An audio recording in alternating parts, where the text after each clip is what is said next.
에서 미수습 유해를 발견하고도 닷새나 이를 은폐한 사건은 현장 책임자들의 자의적 판단 때문인 것으로 1차 조사되었습니다. 세월호는 박근혜 정부의 반인륜, 비인간, 몰인정 그런 잔인함을 상징하는 사건이죠. 박근혜 정부 시절 해수부 인사들이 초래한 사건이라고 변명해서는 안 되는 일입니다. 그런 일이 다시는 없도록 하겠다며 정권을 맡겨달라고 했던 거니까요. 이참에 해수부 내에 여전히 박근혜 정부 시절의 관성으로 세월호 문제를 상대하는 인사들이 있다면 행정적, 사법적 모든 책임을 물어 세월호 사건에 대한 의지를 확고하게 재천명해야 합니다. 그렇게 철저히 문책하고 사과할 일이죠. 그러나 세월호는 교통사고다. 천문학적 비용을 낭비한다. 특조위는 세금 도둑이다. 그렇게 유가족들을 모욕하고 조사를 방해하고 인양을 지연시킨 당사자들은 제발 입을 좀 다물어 주세요. 다른 건 몰라도 세월호에 관한 한 자유한국당이 뭐라고 하는 건 참고 들어주기가 매우 힘듭니다. 김어준 생각이었습니다.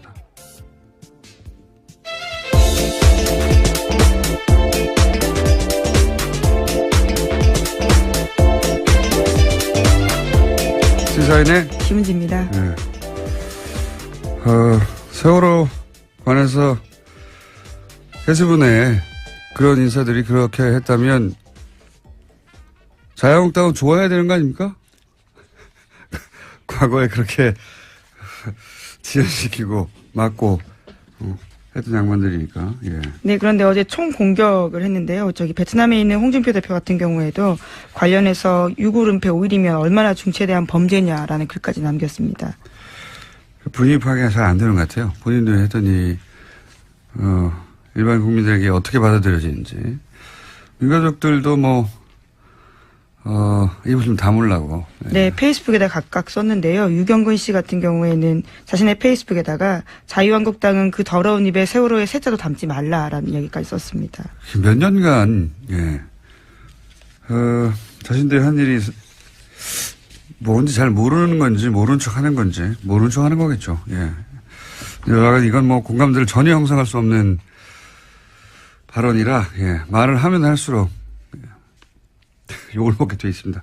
자, 첫 번째 뉴스는요. 네, 어제 김관진 전 장관이 풀려났다라는 소식 전해드렸는데요. 이와 관련된 후폭풍이 큽니다. 이명박 전 대통령을 향해 가던 댓글 수사에도 차질이 불가피해졌다라는 전망이 나오고 있는데요. 한겨레 신문에 따르면 검찰 조사 때 김관진 전 장관 같은 경우에는요. 이 사건이 제가 된다면 모두 자신의 책임이라고 이야기했다고 합니다. 그런데 구속 적부심 심사에서는 180도 달라진 태도를 보였다라고 하는데요. 김 전 장관은 사이버 심리전을 지시했을 뿐 정치 관여 댓글 작성 등을 지시한 사실이 없다라고 발뺌했다고 합니다. 제가 왜 2주 전부터 조중동이 왜 김관진 참군인 기사 쓰냐고 내내 몇 번이나 하루 이틀도 아니고 똑같은 논리로 돌아가면서 매체가 계속 기사를 쓰고 있다고.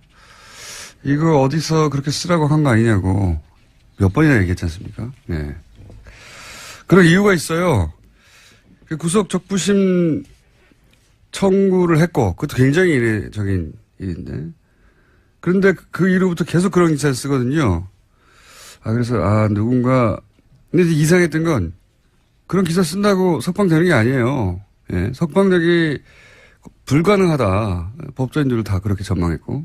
그런데 다만 누군가 김관진 석방을 엄청나게 원하는구나. 예.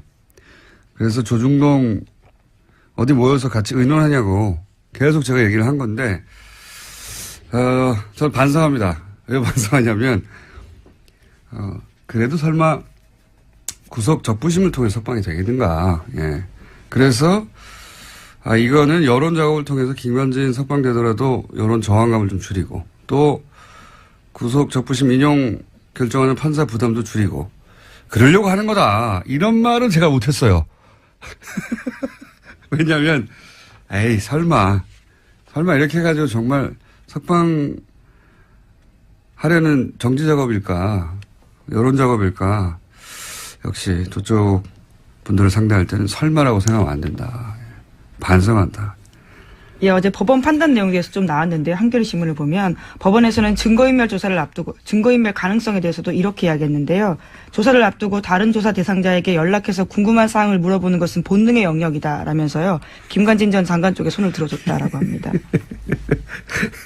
예, 뉴스공장에도 나온 바가 있는 김기현 전 과장 같은 경우에 관련된 내용을 폭로하자 김관진 전 장관을 비롯한 당사자들의 통화가 아주 많았었는데 이에 대해서 이렇게 판단한 겁니다. 증거인멸도 다 본능의 영역이죠. 다 없애버리고 싶죠. 원래 도망가는 것도 본능의 영역이에요. 거짓말하는 것도 본능의 영역이고. 훌륭합니다. 예. 이 사안 관련해서는 저희가 굉장히 중요한 사건이라고 봐요. 예. MB의 반격. 예. 그런 맥락에서 저는 이해하고 그래서 저희 어제는 또 수능이어서 연결을 못했던 저희 전담 영장 해설판사 이정열 판사 연결하고요. 그리고 법리적 관점에서도 한번 짚어보고 또 그리고 이걸 뭐랄까요 의혹의 관점에서 주진우 기자하고도 연결해 봅니다. 김관진 전 장관과 관련된 혐의들 한번 짚어보려고 합니다. 그리고 앞으로 설마라는 생각하지 않고 예. 이런 생각이 들 때마다 계속 문제 제기만 했거든요, 제가. 이 사람들 이러는 거는 이상하지 않냐고. 근데 이 얘기를 했었어야 하는 건데, 구속 조품심으로 설마 석방시키려고 하는 겁니까? 이런 질문을 했었어야 되는 건데, 에이, 설마 그렇게까지 생각했던 제가 잘못했습니다. 네, 그래서 같은 혐의로 댓글부대 관련된 혐의로요. 지금 구속되어 있는 임관빈 전 국방부 정책실장 같은 경우에도 어제 구속적부심사 청구했다라고 합니다. 그래서 오늘 같은 형사합의 51부에서 심리를 열고 구속이 합당한지 판단해서 석방 여부를 결정한다고 합니다. 이 논리 제공도 지금 조중동에서 열심히 하고 있어요. 김관진 전 장관은 이 부하들 구속돼 있는데 어떻게 적부심 신청하냐고 막 거절했다고 개뻥을 치고 있어요. 네, 그런 보도들이 일부 나왔습니다. 네, 그렇게 뻥을 치고 겨우 설득했다라는 취지 이야기인데요. 겨우 석방돼서 나가라 이걸 통해서 본인이 싫다고 그런 걸 겨우 설득했다는 겁니다. 부하들이 있는데 내가 어떻게 나가냐고. 그리고 또 곧이어서 이 부하가 이제 또 신청하는 거죠. 예. 아주 잘들 놀고 있어요.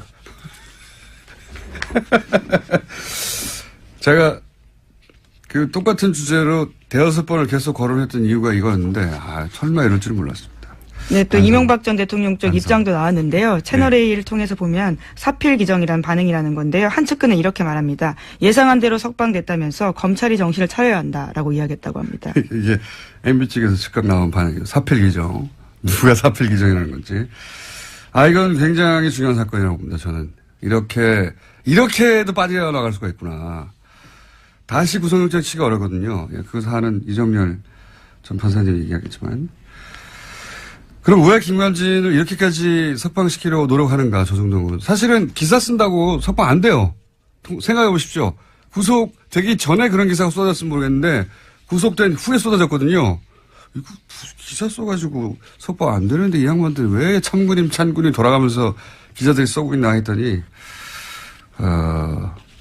석방시킬 수 있다고 생각했던 것 같아요. 자, 그 얘기 좀 더 하기로 하고요. 다음 뉴스는요? 네, 세월호에서 유해가 발견된 건 지난 17일 오전이었습니다. 세월호 미수습자 가족들이 18일 연결식을 시작해서요. 20일 날 오전 발인을 끝냈는데요. 하지만 김영춘 장관한테 유해 발견 사실은 20일에 보고됐다라고 합니다. 차관과 선체조사위 같은 경우에도 21일에 보고받았다라고 하는데요. 현장 수습본부 책임자가 왜 사흘 뒤에 장관에게 보고했고 지도감독기관인 선체조사위에 즉각 알리지 않았는지 의문이 남고 있습니다. 저관한 사정들은 그 내부적으로 해결할 일이고, 저는 한편으로 잘 됐다 싶은 게, 그동안 인양 지연 혹은 조사 방해, 말들은 많았죠. 유가족들도 저 사람이 그런 책임이 있다라고 지목하고 말들이 많았는데. 네, 아예 방해 세력 명단을 발표한 바가 있습니다. 네. 이 기회에 사실은, 이 부처가 수사기관은 아니거든요. 누군가 그런 말을 한다고 해서 그 자리에 있는 사람들을 다 인사조치하거나 보직해임하거나 어려워요. 잘 됐어요. 한편으로는 제가 보기엔. 이것은 정부 입장에서 사과하기도 하고 조처하기도 해야 하지만 그동안 인양지원이나 조사방해에 직간접 관여했다고 생각되는 책임 있는 인사들은 전원 조치해서 철저하게 이 기회에 다 정리하고 가야 한다. 그럴 기회를 삼으면 된다. 한편으로 잘됐다 싶은. 네, 실제로 이번에 유급 은폐를 협의 지시한 김현태 현장수습본부 부본부장과 이철조 현장수습본부장 같은 경우에는 세월호 가족들이 발표한 방해 세력 명단에 들어가 있습니다. 그러니까 이제 유가족들의 주장을 그대로 100% 수용하기 부처에서는 어렵죠, 당연히. 어려운데 잘 됐다는 거죠. 그래서 한번 따져보고 철저하게 조사하고 행정적으로 사법적으로 다 처리해야 한다.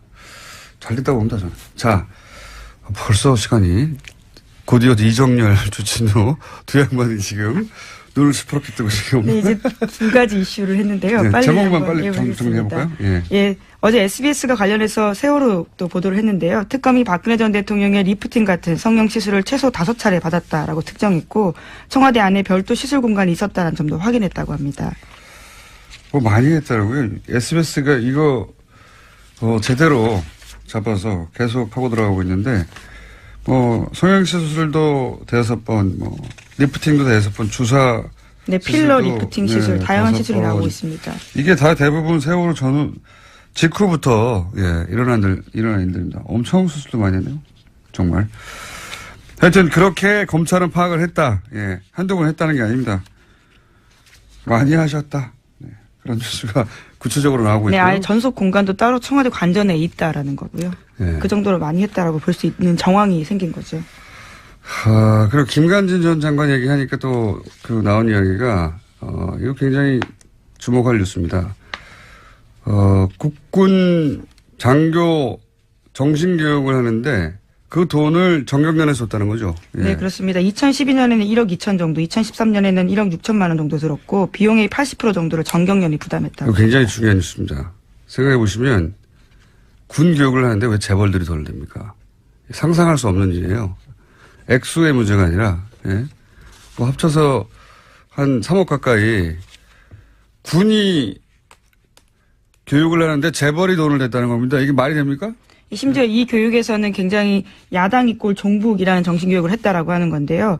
그 참여했던 예비역 정훈장교 말에 따르면 당시에 왔던 국정원에서 온 외부 강사들이 문재인 후보 당선되면 종북 세력이 국가를 전복할 거다라는 내용도 있고요. 거기에 재벌들이 돈을 대요.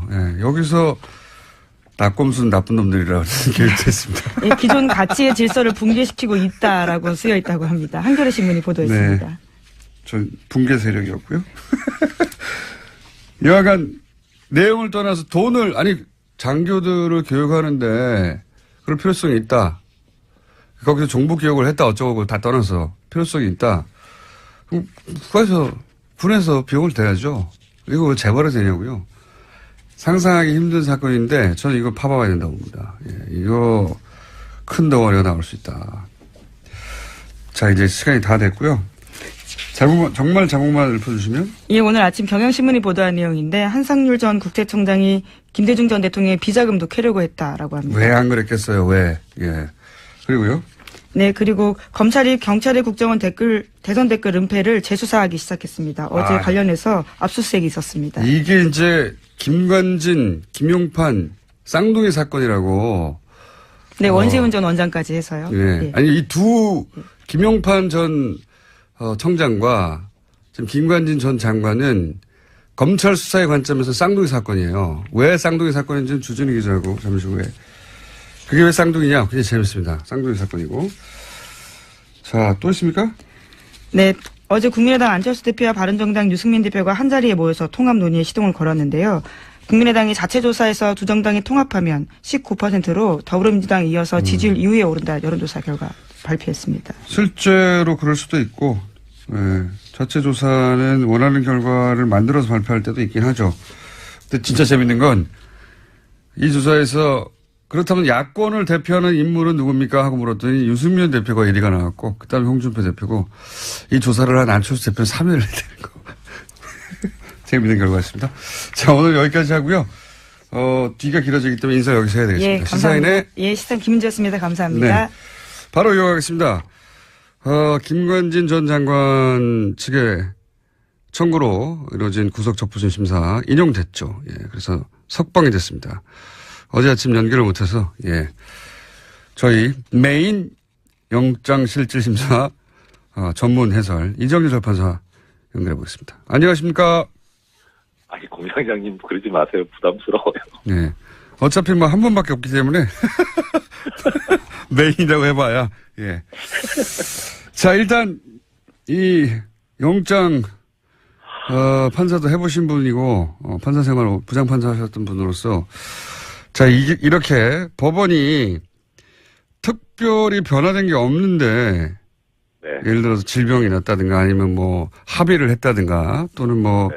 기타 새로운 증거가 나온 게 없는데 그대로인데 이렇게 구속적부심 심사에서 인용되는 경우가 얼마나 있습니까? 거의 없죠. 거의 없다고 봐도 무방할 정도로. 그러니까 예전에는 좀 있긴 했어요. 이게 이제 그 사례가 법원 구조 문제인데 예전에는 그러니까 제가 영장 전담 판사를 할 때만 해도 이제 평판사들, 단독 판사들 그런 급에서 했었거든요. 예. 영장 전담을요. 그런데 이제 적부심은 합의부에서 해요. 그러니까 부장판사가 있는 거죠, 거기에. 네네. 아무래도 급수가 이제 부장판사가 높잖아요. 예. 평판사보다. 그러니까 단독 판사가 본 거를 이제 부장판사급에서 볼 때, 뭐 잘못됐을 수도 있다 해가지고 바꾸는 경우가 왕왕 있긴 했어요. 근데 과거에는, 예. 예. 근데 과거엔 그랬는데 이제 검찰에서 평판사들이 하는 건 너무 좀 어리지 않냐, 판사급이 낮지 않냐 해가지고 지속적으로 이의 제기를 해서 요새는 거의 부장급에서 하거든요. 네. 그러니까 영장을 발부하는 사람하고 그다음에 그거를 나중에 이게 맞냐 틀리냐를 담당하는 적부심 담당 재판부도 다 지방법원 부장급인 거예요. 그렇군요. 그러니까 비슷비슷한 사람들끼리 하는데 예. 뭐 아까 이제 공장장님 말씀하신 사정 변경도 없는데 이게 틀렸다라고 하기는 상당히 부담스럽잖아요. 그렇죠. 그러니까 이제 그런 이후에 그렇게 구조가 바뀐 이후에는 대체로 영장 발부 당시까지의 사정은 보지 말고 예. 이후 거만 보자라는 쪽으로 공감대가 형성이 됐었어요. 그렇군요. 그러니까 이제 뭐 아까 공장장님 말씀하신 대로 합의가 되거나 뭐 새로운 증거가 나오거나 하는 그런 정도 아니면은 적부심에서 이게 석방 명령이 나오는 게 거의 드물었죠. 그래서 변호사님들도 그걸 아니까 어차피 해도 안 되는 거 네. 뭐하러 신청하냐 이런 형태였었고 그래서 신청하는 건수도 많지 않았고 받아들여지는 건수도 그렇게 많지가 않아요 요새는. 그렇다고 하더라고요. 예. 근데 네. 이런 상황에서 결국은 이제 인용이 됐어요. 예. 그래서 네. 모두들 안 될 거라고. 예. 모두들 될 리가 없다고 하는 상황이 돼버렸습니다. 네. 여기서 경험자로서, 네. 또 과거 내부자로서 정말 이상한 점들만 좀 정리해 주십시오. 공장장님 저 뭐 어차피 시간이 부족하니까. 네. 항상 부족해하는 인생이었지 않습니까, 우리가? 핵심 요약을 해주십시오. 예, 법리적으로 말씀드려요? 이상한 걸 말씀드려요? 이상한 걸 말씀해 주십시오.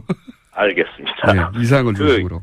이상한 거? 일단, 지금, 서울중앙지법 같은 경우에는 아까 말씀드린 대로 이제 적부심하는 담당자하고 네. 영장 전담하고 급이 비슷하다 그랬잖아요. 네네. 근데 중앙지법 여기는 좀 구조가 특이해가지고, 예.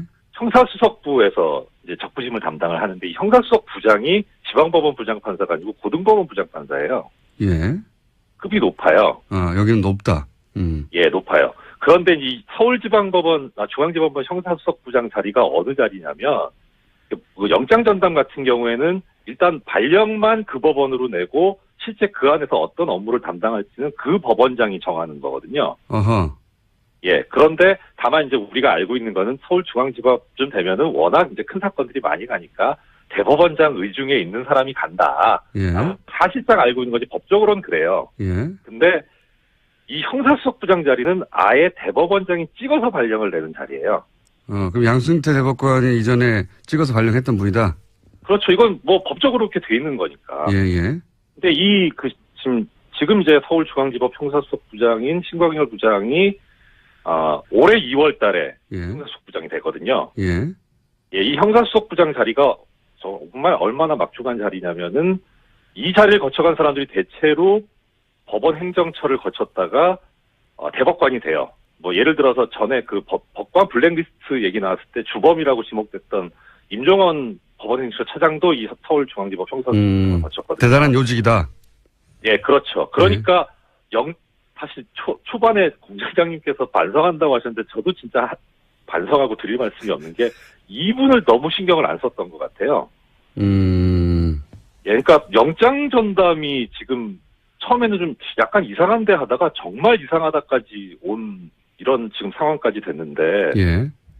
그런데 하물며 영장 전담도 그런 수준인데 수석부장이면은 이건 이제 정말 뭐 말할 수가 없는 거죠. 그야말로. 그러니까 저희가 지속적으로 지난 몇 달 동안 다뤘던 영장 담당 판사들 이상한 판결을 한다. 이상하다. 양승태 전 대법관의 인사들이 그쪽 의중이 담긴 어떤 판결을 내리는 게 아니냐. 계속 이런 얘기를 해왔는데 이분은 더하다는 거죠? 그렇죠. 그래서 이게 그러니까 뭐 어떻게 뭐 법리적으로는 말씀을 드릴 수는 있는데 뭐 그건 얘기 안 하기로 했으니까. 그런데 그게 아무리 합리적으로 설명해도 이해가 안 가는 부분은 급이 달라서 그러면 사정 변경이 없어도 적부심 받아줬다라고 하면은 그러면 이게 이런 김관진 전 장관 같은 사건 말고 일반 사건도 그래야 될 거 아닙니까? 일반 사건도 안 그래요. 그냥 비슷비슷해요. 이 적부심에서 받아들여주는 석방해주는 비율이. 그러면은 이건 좀 급이 달라서의 문제는 아닌 것 같아요. 뭔가 다른 게 있는 것 같아요. 다른 게 있는 것 같다. 그러니까 아마 그 다른 점은 주진우 기자님께서 나중에 잘 설명을 해주시지 않을까 저는 그렇게 생각이 되고 그래서 사실 이 법리적으로 여러 가지 말씀을 드릴 수는 있지만 저는 의미가 없을 것 같아요. 그럼. 법리의 문제가 아닌 것 같다. 그런 느낌이 상당히 많이 들어요. 그래서 일단 제일 관심이 가는 거는 이제 아까 김은지 기자님도 말씀해 주셨는데 그 김관진 전 장관의 하급자가 지금 자기도 적부심 신청했다는 거잖아요. 이게 관심이 가요. 이거 어떻게 할 건가. 이게 이제 그 다음 여론을 보고 결정할 수도 있겠죠. 이거 어떻게 되어가나. 그다음 또 하나 관심 가는 게 전병헌 전 수석이에요. 그러니까요. 그러니까 이 김관진 논리대로 하면은 전병헌 뭐 이건 영장 당연히 기각돼야 되거든요. 어떻게 되는지 한번 보죠. 그러니까 이 두 가지를 보고 정말 그야말로 정말 반성을 해야 되겠구나라는 생각을 해요. 설마는 없다. 형사수석 부장이 누구냐의 문제였던 것 같다. 요약하면 법리의 문제가 아니라 이렇게 간단하게 정리를 하셨습니다. 오늘 여기까지 듣고요. 나중에 시간 주세요. 다시 한번 할게요. 오늘은 할 일이 많아가지고요. 핵심만 짚었고요. 다시 한번 연결하겠습니다. 이거 저희는 계속 관심 가지고 지켜봐야 할 사건인 것 같아서. 맞습니다. 지금까지 법무법인 동안의 동안의 사무장 지역이요. 사무장으로 일하고 계신 이정열 전 부장판사였습니다. 감사합니다. 고맙습니다. 이번엔 이어서 여보세요? 김문지 기자하고 인사 안 했나요, 제가? 김문지 기자하고 인사 안 했답니다. 자, 그러면 김문지 기자 안녕히 가세요. 사실 옆에서 조용히 있었는데요. 아까 인사했습니다. 그래요? 아니, 저희 PD가